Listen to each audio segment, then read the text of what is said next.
পঞ্চায়েত পরীক্ষা 2026 আজ থেকে শুরু হতে চলেছে তার ক্লাস। তোমরা সম্পূর্ণ বিনামূল্যে এই ক্লাসগুলো দেখতে পারবে প্রতিদিন সন্ধ্যা 6টার সময়। এছাড়াও যারা বাংলা ব্যাকরণ বিষয় নিয়ে ভাবছো তাদের জন্য আছে একটি সুন্দর সুযোগ।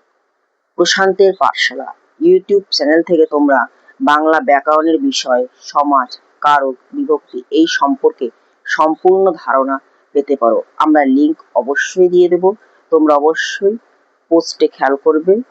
এবং আজ থেকে চলো শুরু করা যাক ক্লাস মিশন পঞ্চায়েত পরীক্ষা 2026।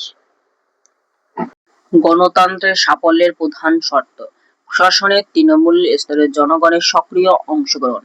স্বায়ত্তশাসন শাসন: স্থায়ী অধিবাসীদের দ্বারা কোনো অঞ্চলের শাসন ব্যবস্থা পরিচালনা করা।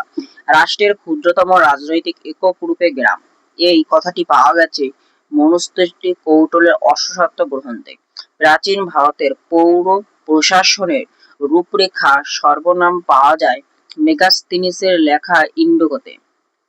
মধ্যযুগের ভারতের স্থায়ী স্বায়ত্তশাসনের পরিচয় পাওয়া যায় আবুল ফজলের লেখা আইন আকবরী গ্রন্থে।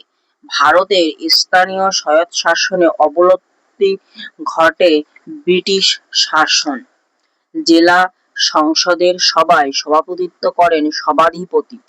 পশ্চিমবঙ্গ সরকার 1995 সালে ওয়ার্ড কমিটি গঠনের কথা বলেছেন। ওয়ার্ড কমিটি গঠনের ব্যাপারে সিদ্ধান্ত গ্রহণ করবেন পৌরসভা। ধন্যবাদ।